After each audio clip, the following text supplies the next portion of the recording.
Hi friends, నేను అమెజాన్లో వినాయకుడు మౌల్డ్ గణేష్ మౌల్డ్ అంటే వినాయకుడు వచ్చి కొన్నాను. 900 పడింది నాకు. అది అమెజాన్లో వాళ్ళ మంచిదని చెప్పి వాళ్ళ ఒక ఖర్చు వేస్తున్నాను. అదిగోండి బొమ్మ అట్లా ఉంది, బాగా నీట్గానే వచ్చింది. వచ్చి మాత్రం మౌల్డ్ కానీ బొమ్మ కానీ అంత బాగానే ఉంది. ట్రైల్ వేసాం, బాగానే ఉంది, నచ్చింది, మంచిది, బాగానే ఉంది. ఇప్పుడు ఆ అచ్చుకి ఆయిల్ కానీ డీజిల్ కానీ ఆయిల్ కానీ పూస్తే అచ్చు బాగానే వస్తుంది. బ్రష్తో పూసుకున్నాను నేను, బాగానే ఉంది. నీట్గా పూసుకుంటే బాగా గట్టిగా ఉండాలి మట్టి. డీజిల్ మొత్తం పూసాక ఇది ఇప్పుడు అచ్చు మట్టి నిన్న రెడీగా చేసుకొని పెట్టుకున్నాను. అదిగొండి మట్టి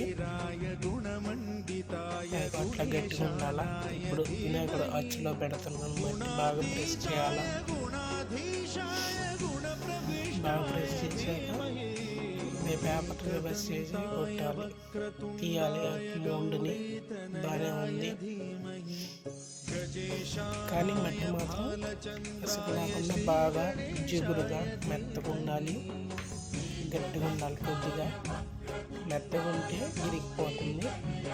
అదిగోండి మట్టి పెట్టాక అది ఇప్పుడు తీస్తున్నాను మౌల్డ్ని. ఇలా నీట్గా చేసుకోవాలి.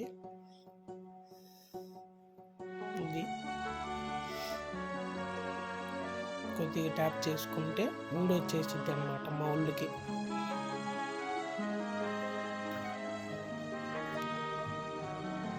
కొద్దిగా గట్టిగా ట్యాప్ చేసుకుంటే ఊడొచ్చేసిద్ది.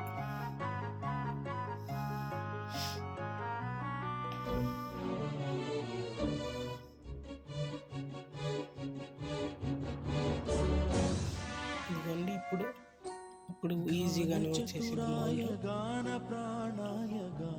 బాగలేదు, బాగానే వచ్చింది, కానీ మట్టి మాత్రం కొద్దిగా గట్టిగా ఉండాలి. జాగుంటే ఇరిగిపోద్ది లాస్ట్లో. ఇదిగోండి ఇట్లా వచ్చింది బొమ్మ.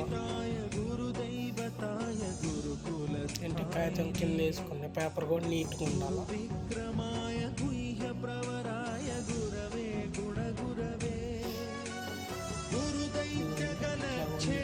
బొమ్మ ఇట్లా వచ్చింది,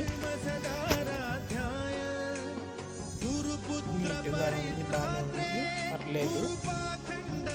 ఫస్ట్ టైం కదా అట్లా వచ్చింది.